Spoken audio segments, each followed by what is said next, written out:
Dear brothers and sisters, I greet you and welcome you this morning as we gather around the altar to celebrate the mysteries of our faith.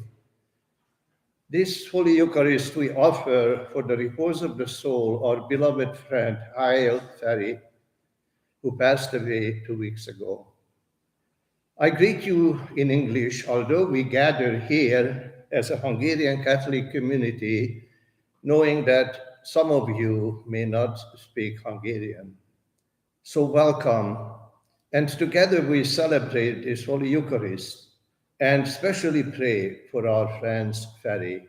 So let us begin the celebration az Atya, a Fiú és a Szentlélek nevében. Amen. A mi Urunk Jézus Krisztus kegyelme, az Atya Isten szeretete és a Szentlélek egyesítő ereje legyen mindnyájatokkal. Kedves testvéreim, minden Szent Mise hálaadás. Összejöttünk ma itt Isten házában, hogy hálát adjunk Teremtő mennyei Atyánknak az ő ajándékaiért. Hálát adjunk az életünk ajándékáért, hitünk ajándékáért. Hálát adjunk Feri testvérünk köztünk töltött életéért. Hogy méltóképpen ünnepelhessünk hitünk szent titkait, ismerjük meg emberi gyarlóságainkat, bűneinket, kérjük mennyájánk bocsánatát, hogy egykoron együtt élőkkel és holtakkal őt dicsőíthessük az örökké valóságban.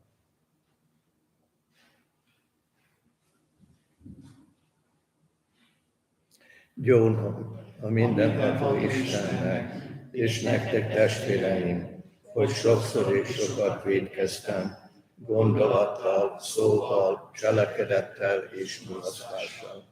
Én vétkem, én igen nagy vétkem. Kérem azért a boldogságos, mindenkor szerkőtelen Szűz Máriát, az összes angyalokat és szenteket, és titeket testvéreim, hogy imádkozzatok érettem, Urunkhoz, Istenünkhöz.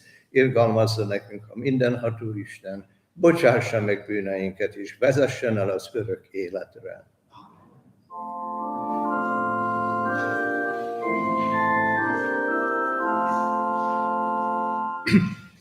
Uram, irgalmaz! Uram, irgalmaz! Uram, irgalmaz! Krisztus kegyelmez!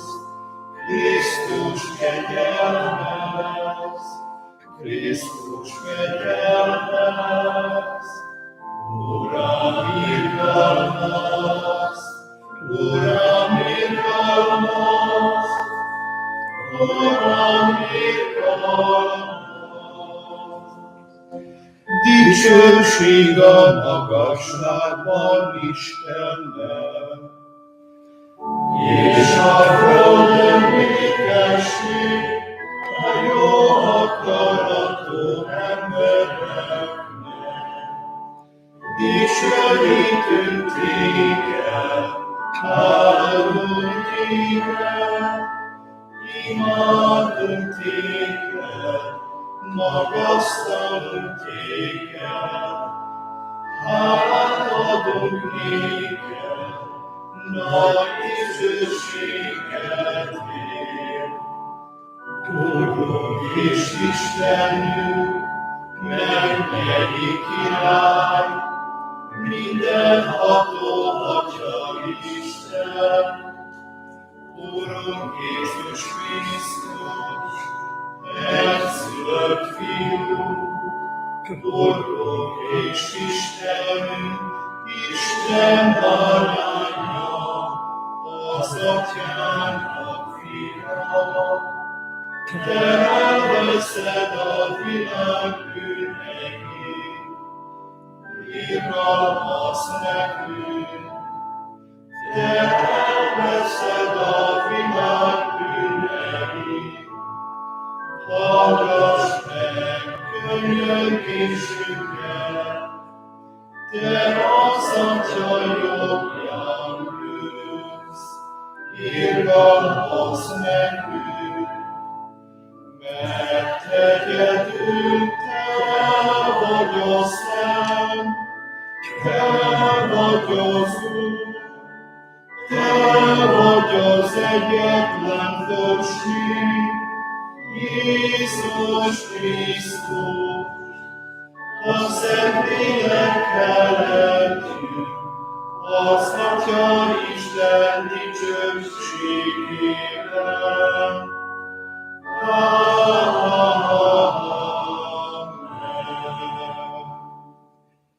Könyörögjünk! Urunk Istenünk, kegyelmed mindenkor indítson és kísérjen minket, hogy figyelmünk szüntelenül a jó tettekre irányuljon. A mi Urunk Jézus Krisztus, a Te fiad által, aki veled él és uralkodik a Szentlélekkel egységben, Isten mind örökkön örökké. Amen.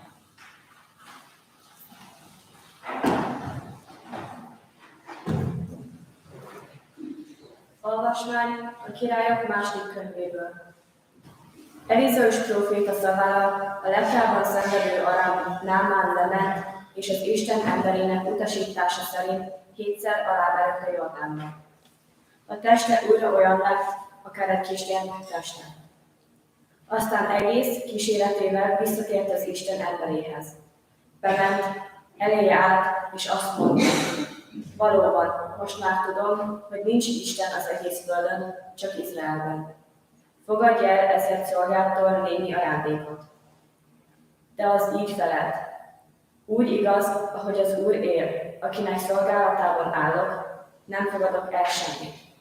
És hiába unszolta, hogy fogadja el, az nem volt rá hajlandó. Námán ezért így szólt: ha nem, akkor adj szolgálnak annyi földet, amennyit egy pár ökör elhúz, mert szolgált ezentúl nem mutat be égő és véres áldozatot másnak, csak az Úrnak. Ez az Isten igéje.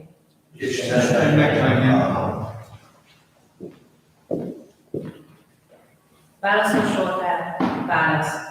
Az Úr megmutatta üdvösségét a nemzetek színe előtt. Az Úr megmutatta üdvösségét a nemzetek színe előtt. Zengjetek az Úrnak új éneket, csodálatra méltó, amit művelt. Diadalt aratott jobbjával, győzelmet szentséges karjával. Az Úr megmutatta üdvösségét a nemzetek színe előtt. Az Úr megmutatta szabadító erejét, igazságosságát feltárta a mennyek előtt. Emlékezetébe idézte jóságát és hűségét Izrael népe iránt. Az Úr megmutatta hűségét a nemzetek szíve előtt. Meglátta a föld minden határát, Istenünk szabadulást hozott nékünk. Minden földek, zengjetek az Úrnak öröményeket, újongjatok és Zsoltárt mondjatok. Az Úr megmutatta üdvösségét a nemzetek szíve előtt.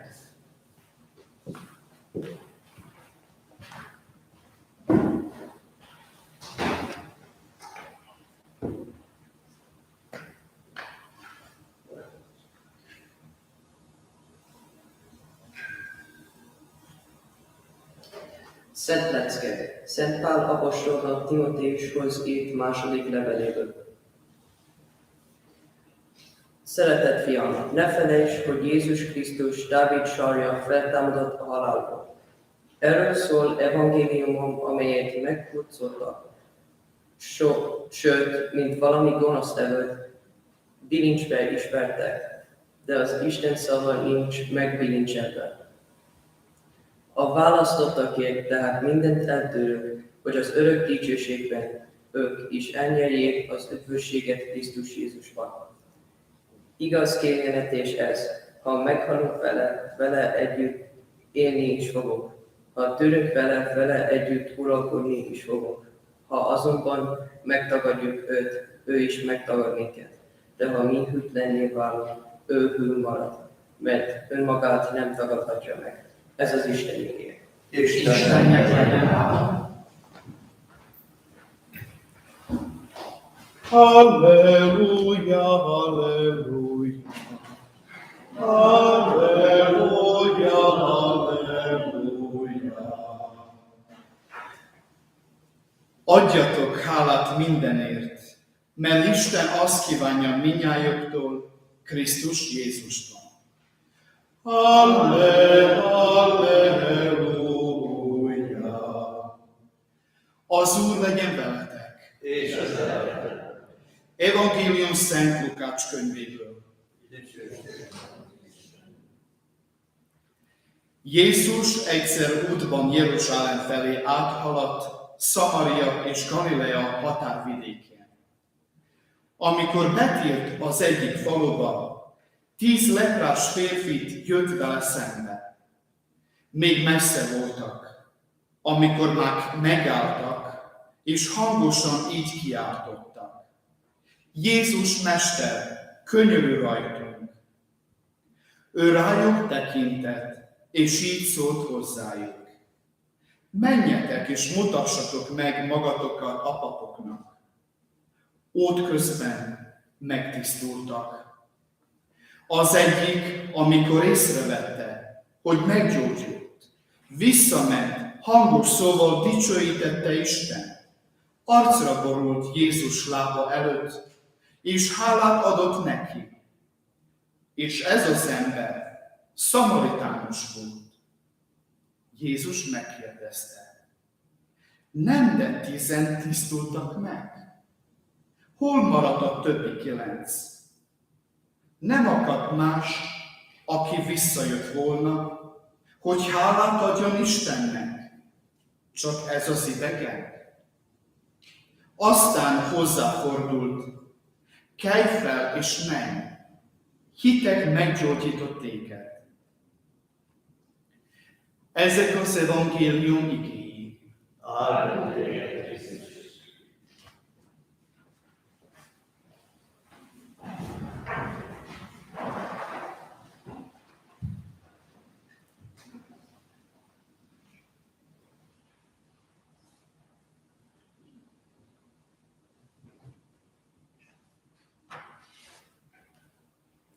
Krisztusban szeretett testvéreim! Mai szentmisénk evangéliuma országútra vezet bennünket. Arra az útra, ahol a gyógyulásukban reménykedő leprások Jézussal találkoznak. Ugyan ki voltak zárva minden emberi közösségből, de a názáreti Jézus híre hozzájuk is eljutott. Nem hallgathatták Jézus tanítását, de gyógyító hatalmáról hallottak és tudtak. Már a puszta megszólításból, Mester, könyörülj rajtunk, kiderül, hogy olyan valakit láttak Jézusban, akinek mestere nem csak a szónak, hanem a részvétnek és az emberileg lehetetlennek látszónak is. A 10 leprás minden kizártságukkal, eltaszítottságukkal, minden szenvedésükkel, talán az egész emberiséget képviselik, akik a bűn lepráját hordozzák lelkükben. És szerencséjükre éppen azzal a Jézussal találkoznak, akinek mindenkihez szól küldetése, aki azért jött, hogy a betegek orvosa, a bűnösök barátja legyen. Jézus nem fordul el tőlük, nem irtózik betegségüktől. Éppen azért jött, hogy megkerüljenek az elveszettek, és hogy az ember visszanyerje emberi méltóságát, Isten képmását. Jézus szüntelenül járja a történelem országútjait, és ez Isten legnagyobb ajándéka mindnyájunk számára. Mindenki találkozhat vele. Jézus rátekint a leprásokra, és csak ennyit mond nekik: mutassátok meg magatoknak papot. A leprások engedelmeskednek, és elindulnak a papokhoz, akik hivatalos igazolói lesznek gyógyulásukra. Útközben egyik az észrevette, hogy meggyógyulta. Ekkor a 10 közül az egyik azonnal visszafordult, hogy hálát adjon gyógyulásáért. Jézus ennek láttára megjegyezte, hát a többi hol maradt. A többi gyorsan továbbment a gyógyulás ajándékával, csak egy fordult vissza, hogy köszönetet mondjon. Testvéreim, mindenki tudja, szülők, nevelők, lelkipásztorok, hogy sajnos kevesen vannak, akik visszafordulnak a kapott jó téteményeket megköszönni. Gyermekkoromban, ha valami jó téteményben részesültem, szüleim azonnal figyelmeztettek, mit kell mondani. Köszönöm szépen. Milyen lassan és nehezen tanuljuk meg, hogy az adományokért, jó téteményekért hálaját cserében. Mit kell mondanunk mennyei atyánknak az élet ezernyi ajándékaiért? Mit kell mondanunk neki azért, hogy egyszülött fiát adtak érettünk? A legszebb szót: köszönöm Isten. Sok külföldi diákom volt az elmúlt 50 évben, és többen kérték, hogy tanítsa meg őket egy-egy magyar szóra, kifejezésre. Volt abban szeretlek, szép vagy, hogyan segíthetnék. De egy diákom azt kérdezte, hogy hogyan mondjuk magyarul, thank you very much, köszönöm szépen. Megkérdezte, hogy miért éppen ezt a kifejezést akarja tudni. Válasz az volt, mert anyanyelveden szeretném neked megköszönni, amit nekem adsz. Milyen kár, hogy ezeket a szép szavakat olyan könnyen elfelejtjük. Sokszor megkérdezik más vallásról tőlünk, de mi is megkérdezhetjük magunktól is, miért járunk mi katolikusok vasárnap rendszeresen Szent Misére. Ugyanazért, testvéreim, amiért a hálás leprás visszatért Jézushoz, hogy hálát adjuk. A Szent Mise neve Eukarisztia, ami annyit jelent, mint hálaadás. Minden Szent Misében hálát mondunk Jézusnak, aki velünk van oltárainkon, és kereszt áldozatának megjelenítésével felkínálja nekünk a gyógyulás lehetőségét. Hálát adunk, hogy egy asztal mellé ülhetünk Jézussal. Hálát adunk, hogy megtisztulhatunk bűneink leprájából. Hálát adunk, hogy tiszta lélekkel folytathatjuk életünket, a hétköznapok országútjain. Hálát adunk, hogy Jézus itt van közöttünk, és mindig kész gyógyulásunkra sietni. Amen.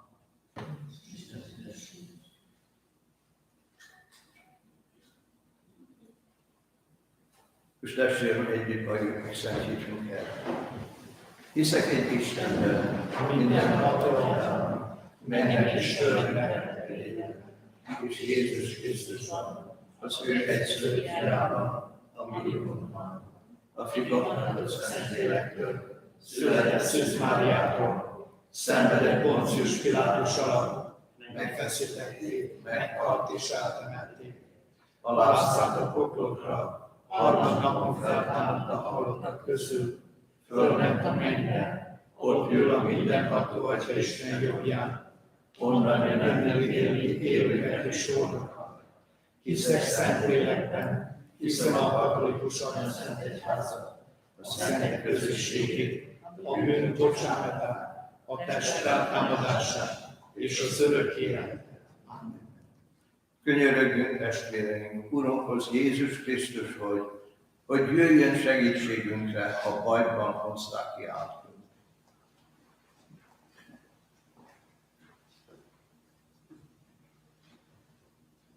Adj, Urunk, áldozatkész buzgóságot egyházad papjainak, hogy szeretettel orvosolják lelkünk sebeit, és a szentgyónásban megtisztítsanak minket a feloldozás kegyelmével. Kérünk téged, hallgass meg minket. Add, hogy az emberiség testvéri szeretettel karolja fel a leprásokat, hogy gyógyultan érhessenek vissza övéik körébe. Kérünk téged, hallgass meg minket. Adj híveidnek hálás lelkületet, hogy megbecsüljék kegyelmedet és megköszönjék segítségedet. Kérünk téged, hallgass meg minket. Gyógyítsd meg a beteg és szenvedő testvéreinket, hogy ne hiába kiáltsák felé, Jézus Mester, könyörülj rajta. Kérünk téged, hallgass meg minket. Könyörülj a tisztuló lelkeken, és vezesd őket szent színet boldogító látására. Kérünk téged, hallgass meg minket. Imádkozzunk, testvéreim, magyar hazánkért, hogy magyar népünk egyetértésben, békében élhessen. Kérünk téged, hallgass meg minket.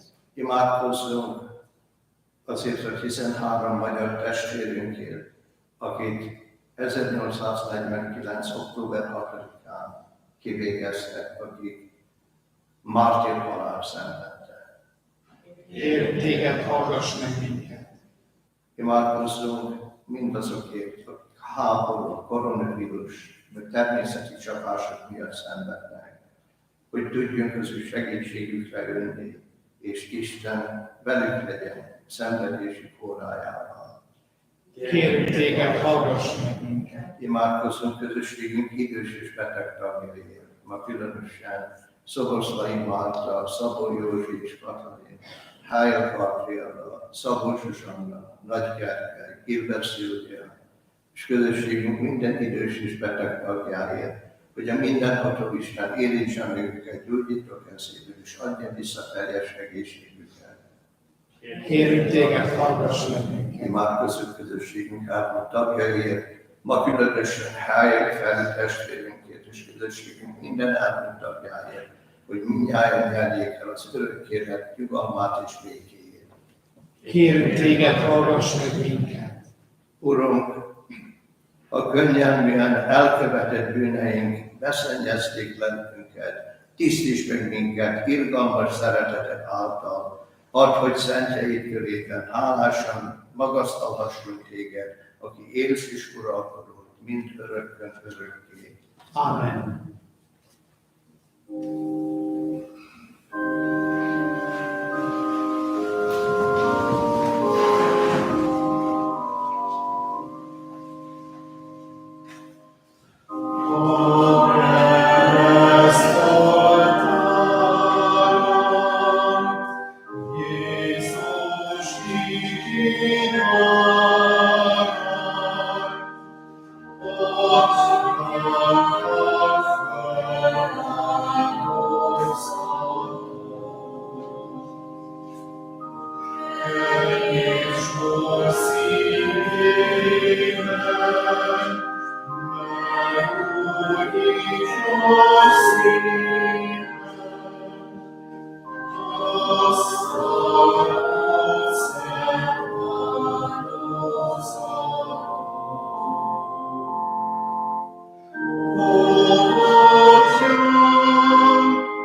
Áldott vagy, Urunk, mindenség Istene, mert a Te bőkezűségről kaptuk a kenyeret. Fölajánljuk neked mind a földtermését és az emberi munka gyümölcsét. Ebből lesz számunkra az élet kenyere. Áldott vagy, Urunk, mindenség Istene, mert a Te bőkezűségedből kaptuk a bort. Fölajánljuk neked mind a szőlőtő termését és az emberi munka gyümölcsét. Ebből lesz számunkra a lélek itala.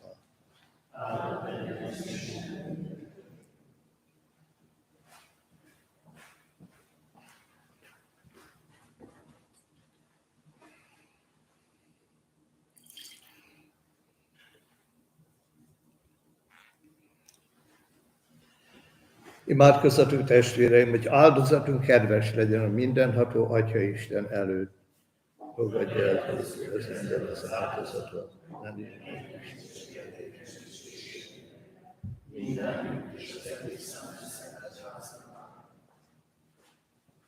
Istenünk, fogadd el híveid könyörgését, és ezeket a felajánlott áldozati adományokat, hogy odaadó szolgálatunk révén a mennyei dicsőségbe jussunk, Krisztus, a mi Úrunk által. Amen. Az Úr legyen veletek. És a te lelkeddel Emeljük föl szívünket. fölemeltük az Úrhoz. Adjunk hálát Urunknak, Istenünknek. Méltó és igazságos. Mert valóban méltó és igazságos, illő és üdvös, hogy mindig és mindenütt hálát adjunk néked, mi Urunk, szentséges Atyánk, mindenható örök Isten. Krisztus a mi Urunk által. Ő születésével újjá alkotta a régi embert, és szenvedésével minden bűnt eltörölt. Majd feltámadásával megnyitotta az örök élet útját, és hozzád Atyához, az égbe szállva kitárta a mennyország ajtaját. Mi ezért az angyalok és szentek kórusával együtt dicsőséget, himnuszát zengjük, és vég nélkül énekeljük.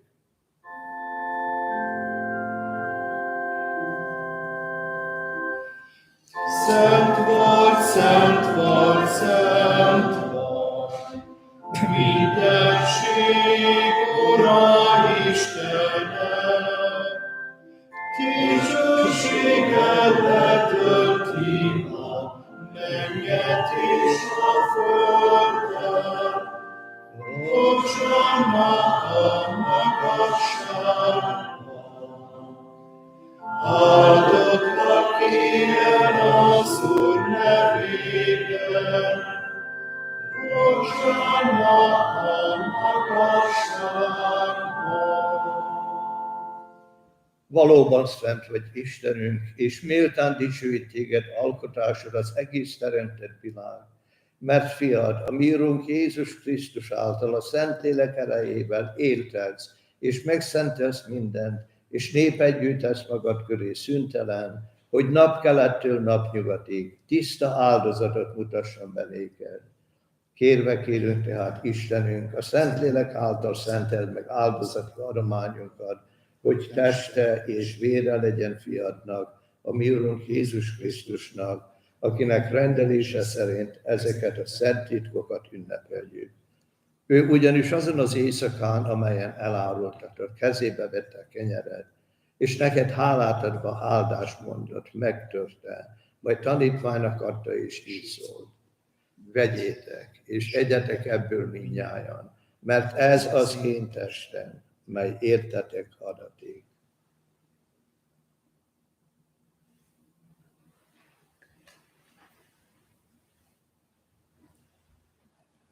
A vacsora után ugyanígy kezébe vette a kelyhet, és neked hálát adva áldást mondott, majd tanítványnak adta, és így szólt.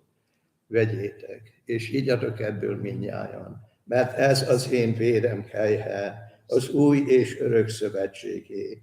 Ez a vér értetek és sokakért kiontatik a bűnök bocsánatára. Ezt cselekedjétek az én emlékezetemre.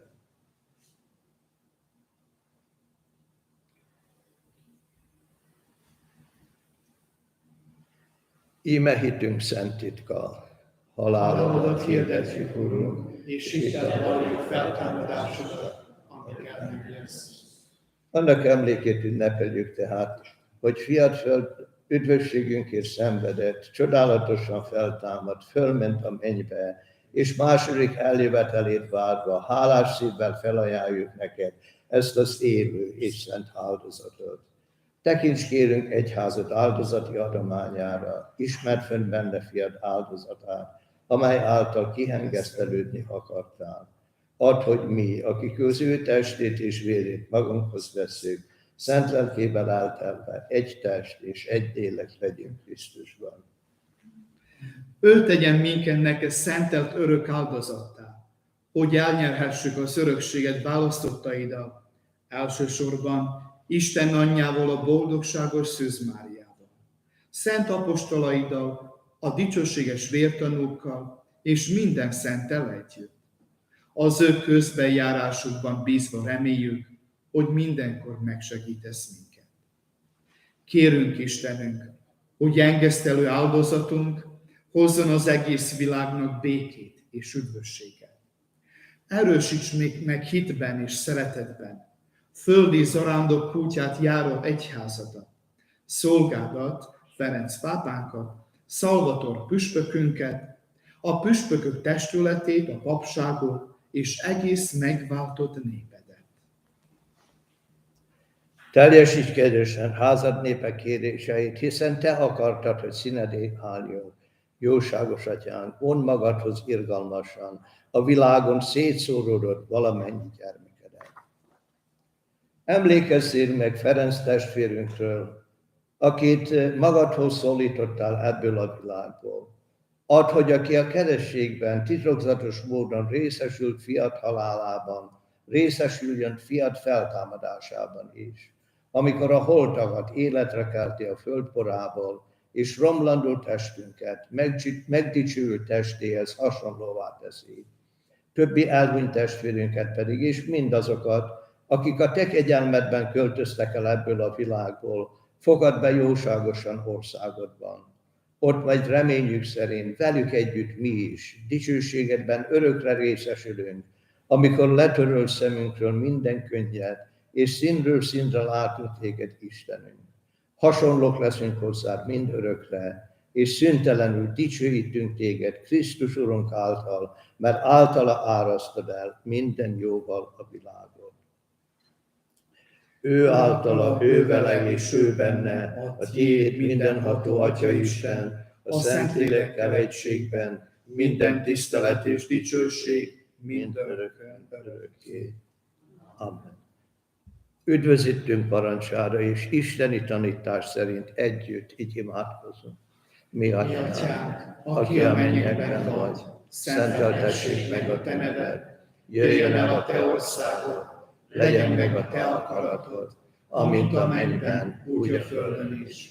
Minden napi kenyerünket add meg nekünk ma, és bocsáss meg vétkeinket, miképpen mi is megbocsátunk az ellenünk vétkezőknek, és ne vigy minket kísértésbe, de szabadíts meg a gonosztól. Szabadíts meg, kérünk, Urunk, minden gonosztól, adj kegyesen békét napjainkban, hogy irgalmadból mindenkor bűn és baj nélkül érjünk, még reménykedve várjuk az örök boldogságot, és üdvözítünk meg Jézus Krisztusnak dicsőséges eljöttét. Mert tiéd az ország, a hatalom és a dicsőség mindörökké. Urunk Jézus Krisztus, te azt mondottad apostolaimnak, békességet hagyok rátok, az én békémet adom nektek. Ne vétkeinket nézzed, hanem egyházad hitét, őrizd meg szándékod szerint békében, és add meg teljes egységét, aki élsz és uralkodol mind örökkön örökké.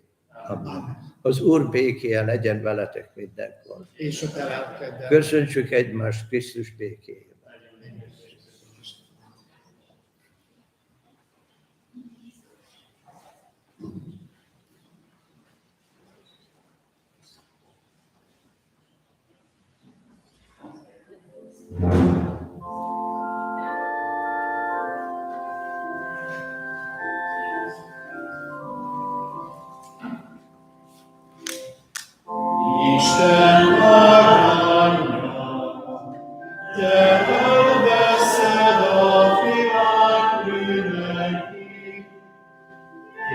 Nékalmasz nekünk, Isten aranya, te elveszed a világ bűneit, irgalmaz nekünk, Isten aranya, te elveszed a világ bűneit, adj nekünk békét.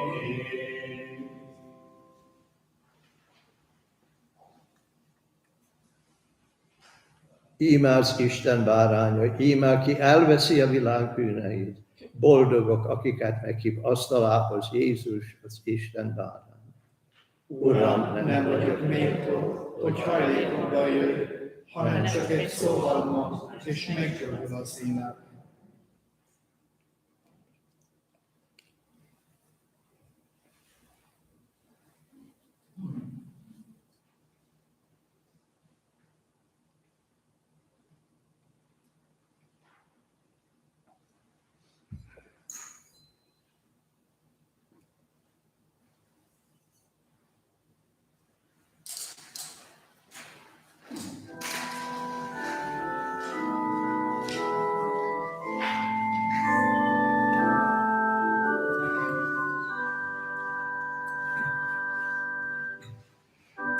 Ez nagy szentség,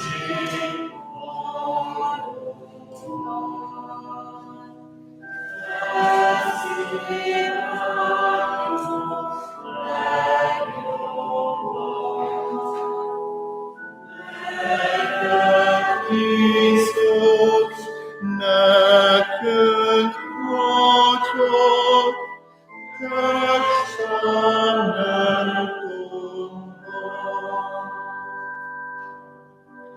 jelen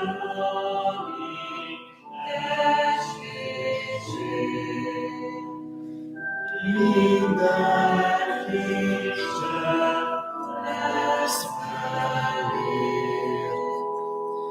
Ha vele hagyjuk vétkeinket, mindenek jót ígér.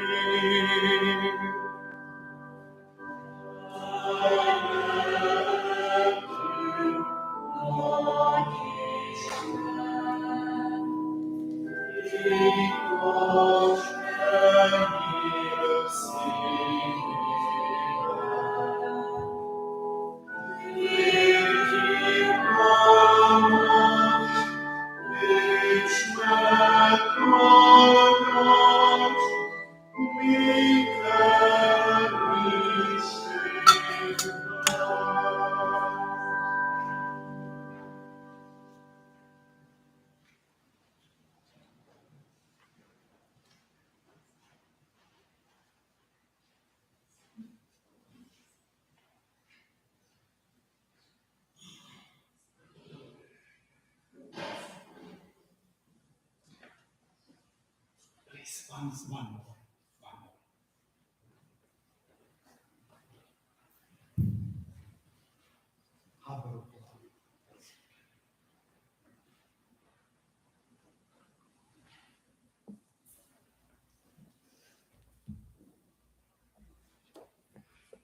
Könyörögjünk.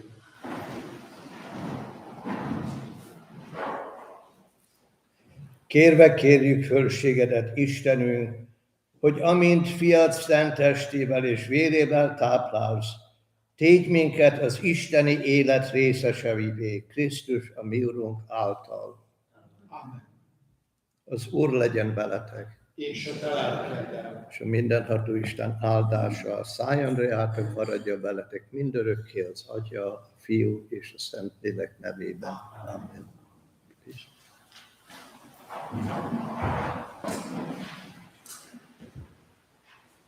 Szeretett testvéreim, most búcsút veszünk szeretett testvérünktől, Feri testvérünktől. Jó Istennek ajánljuk lelkét. Testvéreim, együttérő szívvel állunk itt keresztény testvérünk hamvai fölött. Ajánljuk őt közös imádságunkkal, Isten irgalmával és az örök életbe vetett hittel kérjük a Szentlélek vigasztalását. Amikor hívő lélekkel megadjuk az emberi testnek a végtisztességet, bizalommal kérjük Istent, hogy halottunkat, akit erőtlenségben búcsúztatunk el, erőben támassza fel a szentjei között, és állítsa őt megdicsült hívei sorába, miután megszabadult a haláltól és elnyerte bűnei bocsánatát, irgalmazza neki az ítélet napján, és fogadja vissza atyai szeretetébe, vegye vállára őt a jó pásztor, élvezze az el nem múló boldogságot és a szentek társaságát az örökkévalóság királynak kíséretében. Feri testvérem, emlékeztessen a Szentre Krisz kerességünkre és Krisztusra, aki szenvedésével és feltámadásával megváltott minket. Urunk Jézus Krisztus, keresztjének szent jele, legyen rajtad. Eljártban váltott meg téged a megváltó, eljártban van üdvösségünk. Adj, Uram, örök nyugalmat a meghalt híveknek, és az örök világosság fényeskedjék neki. Nyugodjanak békében.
Kedves nagyobb testvéreim!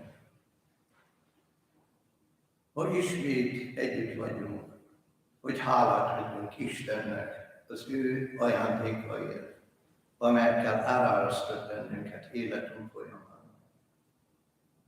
Ma mély tisztelettel emlékezünk Hájel Feri testvérünkre, és hálát adunk Istennek az ő köztünk töltött életéért.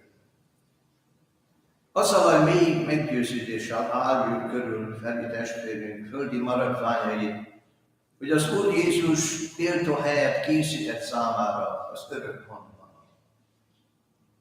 Szeretteink halála mindig szomorúsággal tölti el szívünket, nem számít, hogy milyen korban érkezik el a halál, még ha az várható volt is, magával hozza azt a fájdalmat és szomorúságot, amit csak az elmúlás tud okozni. Meghatodott szívvel, mély tisztelettel álljuk fel testvérünk hamvait, abban a tudatban, hogy egy jó fértől, egy mélyen tisztelt, szeretett magyar testvérünktől veszünk búcsút. Egybegyűltünk, kedves felesége Gabriella, rokonai, közeli barátai és a Magyar Katolikus Misszió tagjai, hogy lerójuk tiszteletünket, és Istennek ajánljuk lelkünket. Ebben a templomban, a Magyar Katolikus Misszió közösségében, ahol Feri testvérünk évtizedeken keresztül gyakorolta mély Istenbe vetett hitét. Amíg egészsége engedte, minden vasárnap itt volt közt. Szeretett mélyen hívő magyar testvérünktől, aki családjának, munkájának és nemzetének él, a kereszt jelével búcsúzunk. Feri a keresztény szentségükben, a kereszt jelével csatlakozott Krisztushoz, és fogadta el a keresztény hivatáson járó életet 84 évvel ezelőtt Magyarországon, amit szülőhazájának tartott és hűségesen szeretett élete végéig. Feri Magyarországon nőtt fel 18 éves koráig, kiváló szellemi képességei mellett tehetséges, olimpiára készülő atléta, tornász volt.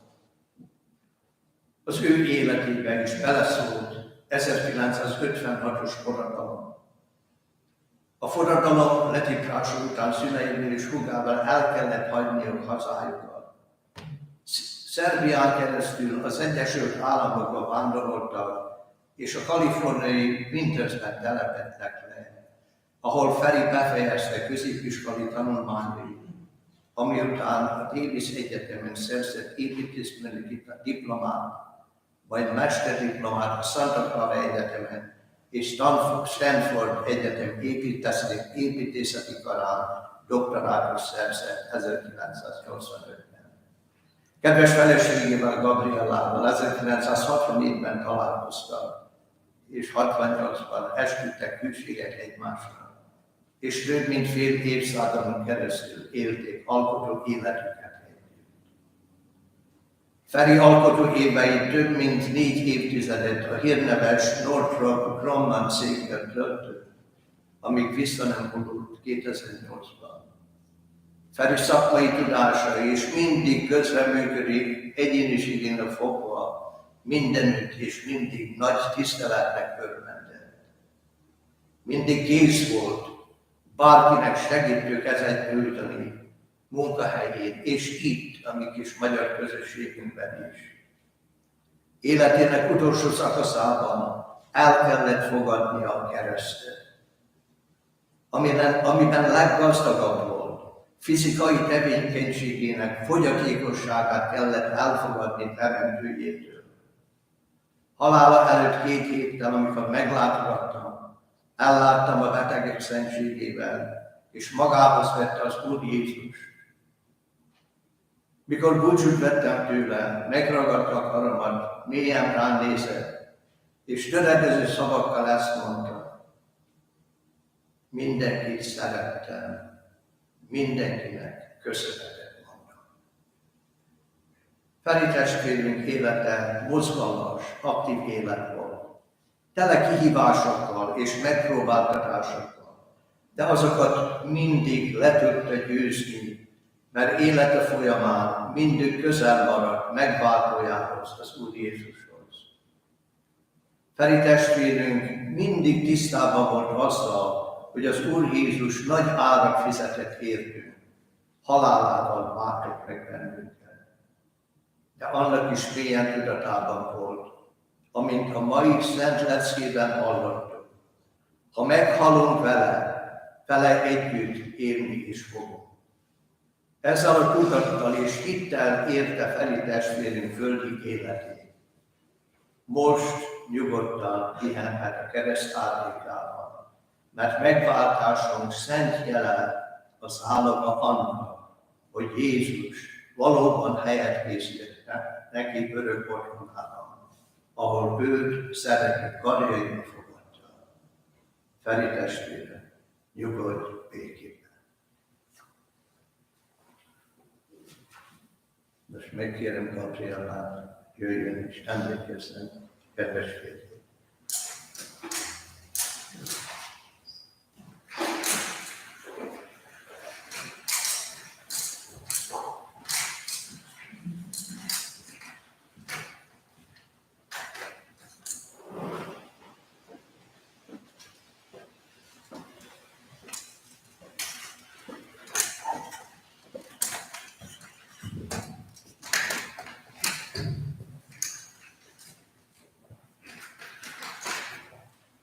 Jézus nevében. Magyarul szeretném megköszönni mindnyájatoknak, akik eljöttetek. Férjem búcsúzó óráira nagyon szépen köszönöm. Nekem is mindig felöltöztetett. Köszönöm, thank you for Father Lawrence, for all the beautiful things he said, which is all true. At the last hours, I went to the hospital. I went in there, and Frank said, I love you. And I told him, I love you very much, my dear, also. And then he closed his eyes, he started choking. And I was not smart enough to call the nurse, please give him some oxygen. Next day I was there, he was still choking. And Judy asked the nurse to bring the oxygen. And then thank God he passed away in peace the next morning at 2 o'clock. I was glad that he doesn't suffer anymore. I loved him very much. We were together for a long time. He was a wonderful person, and I hope we will meet again in heaven. And thank you for all of us for coming in his honor. We will pray for you too. Thank you. Thank you, Gabriella. Anybody else would like to remember? Sorry.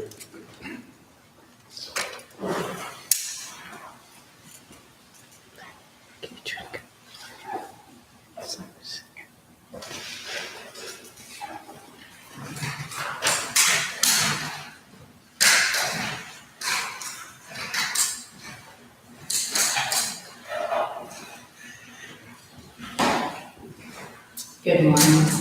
Many of you already know me. My name is Judy, and I am Frank and Gabriella's niece.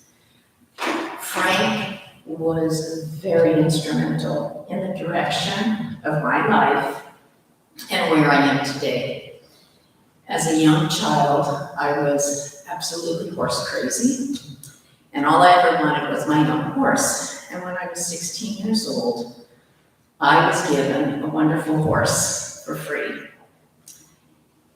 And upon approval from my parents, Frank rented a tractor and he went to work on our property, completely excavating the lower level so that we could build a corral, a storage shed for the hay, and a stall for my new horse. Frank made my dream come true, which for a 16-year-old was amazing.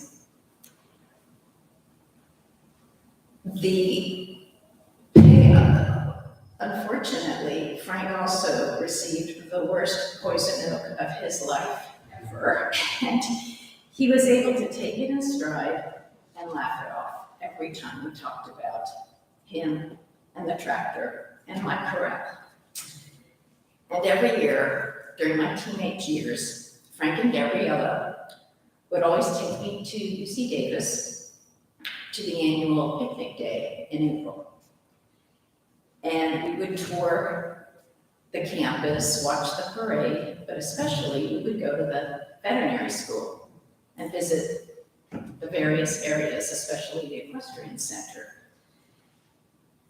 Frank also introduced me to several of his lifelong friends from UC Davis, including Stephen Schluka, who was very instrumental in the development of the tomato harvester. By the time I finished high school, there was no doubt which university I was going to. And after graduating from UC Davis, I worked for the School of Veterinary Medicine, another dream come true. And I just recently retired after 40 great years. And I owe it all to Frank. He was so important in my life because he truly made me who I am today. Frank was always one to help others, whether it was giving his opinion freely, which he did always, or putting his expertise to work. I know that he will be greatly missed by so many of us, and especially his family. Thanks. Anybody else would like to offer some memories?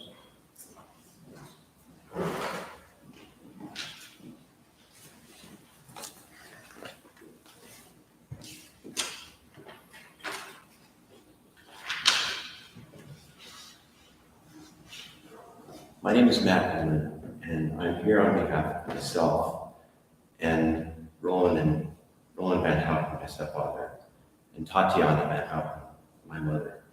I'm here to share the thoughts and memories of a family that was indelibly touched and enriched by a gentleman, a generous friend, a man who is Uncle Frank to me, a ballroom dancer, a brilliant engineer, a freedom fighter, an athlete, and despite all the travails of his life, a man who always had within him a winking, mischievous boy. Frank and Roland worked together and became fast friends as engineers. When Roland and Tanya bought a little house in Palo Alto in the early 70s, Frank would often come over to help on projects to fix the place. Frank was always there, decked in coveralls, working with such intensity as though the house was his own. In hindsight, the real reason he worked so hard is because he was helping a friend. And helping people for Frank was both a sacred responsibility and a joy. He helped add a room, expanded a dining room, but the thing I remember the most was that he and Roland replaced a main sewer pipe that ran the entire length of our house, all the way to the backyard, and Frank, almost by himself with a shovel, dug 5 feet down. At night, there was a change of clothes, and he and Gabriella would go ballroom dancing. Growing up, I would see him and other family members and special friends at Christmases, Easters, and birthdays. The common bond that I was always aware of, me being a boy born in America, was a table of immigrants enjoying the peace that freedom brought. Tiny was born in China, Roland in Indonesia, my grandmother from Russia, and their other close friends, Lolo and Jimmy, from Germany and the Philippines, respectively. I mention this because the stories Frank told of resisting communist totalitarian in Hungary was my first awareness of what it meant to fight for a cause. The sacrifices that Frank made for his country and his people were great, not the least of which that it foreshortened his Olympic hopes as a gymnast. I grew up and exchanged Christmas cards with Frank and Gabriella over the years, but by and large, I regret that I was not a more communicative nephew to my Uncle Frank. I do know that he kept track of me and my family, often asking, especially about my oldest daughter, Allie, who was studying physics, asking, how's the young scientist? I am grateful that I was able to see him a few years ago, when he was convalescing from back surgery. I did so in order to take time and Roland to see him, since they themselves had difficulty traveling. And I wanted an excuse to see him. I'm so glad I did. And I'm glad that my parents were able to see him one last time face to face, laughing and reliving memories. The Frank that I saw in bed was the same face I remembered from boyhood, remarkably untouched by his age. He had the same twinkle in his eyes, and he cracked a joke that I cannot repeat in this sacred setting, but it told me that the boy in this esteemed man was still there. Franklin accomplished the greatest thing that we humans can do on this earth. He made people's lives better. And now this great man has finally put down his shovel. Rest in peace, Uncle. Thank you. Anybody else?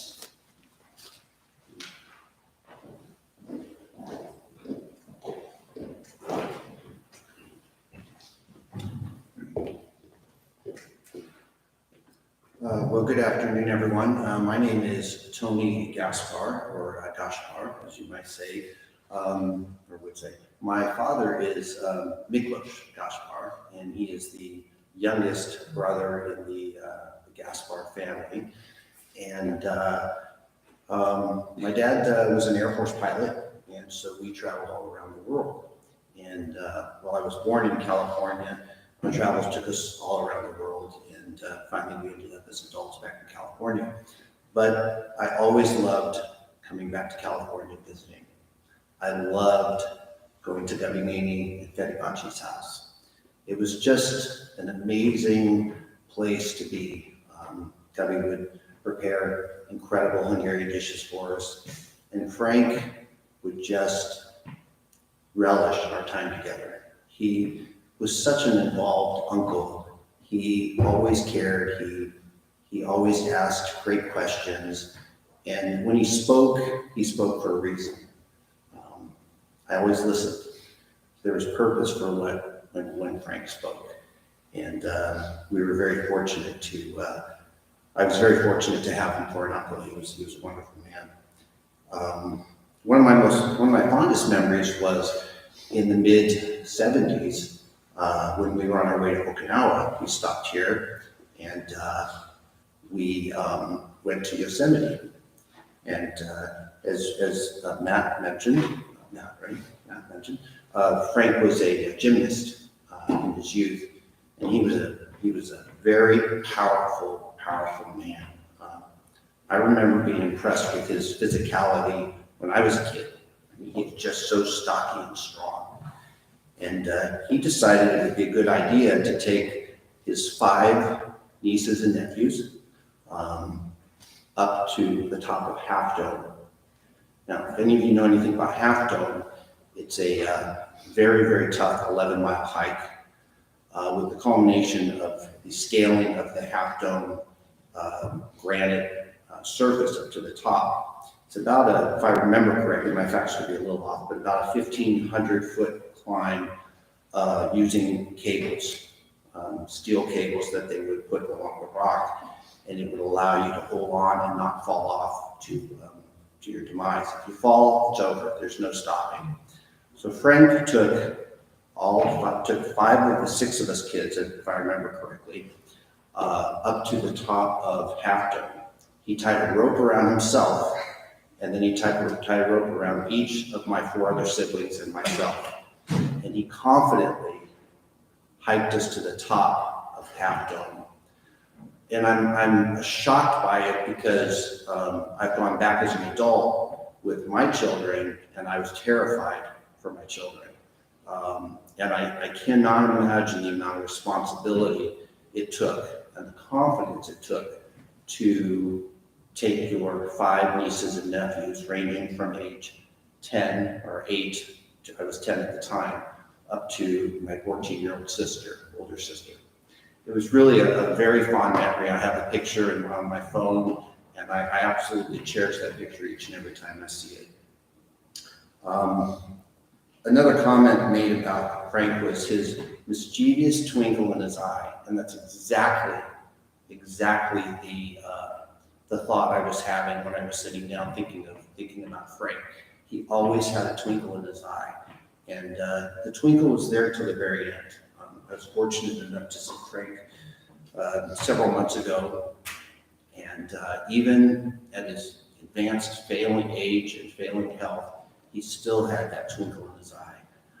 That 30-year-old, strong, powerful man was still there. So Frank's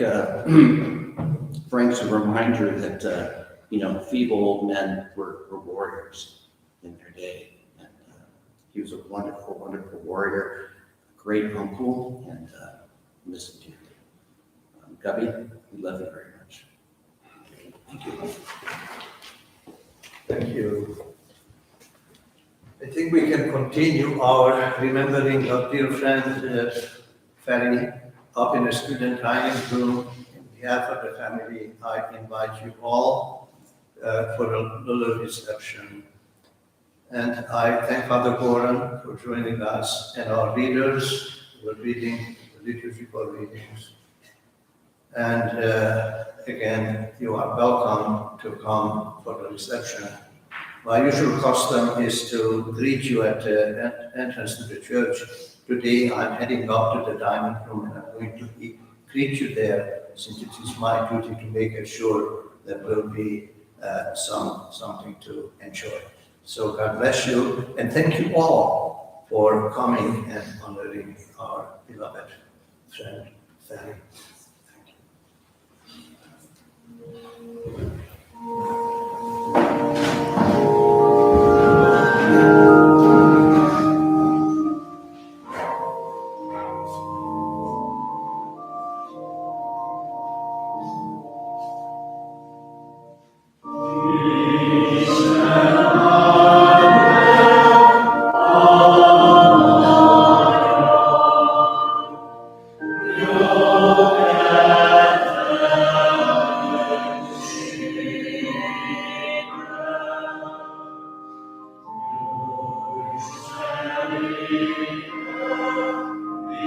Amen.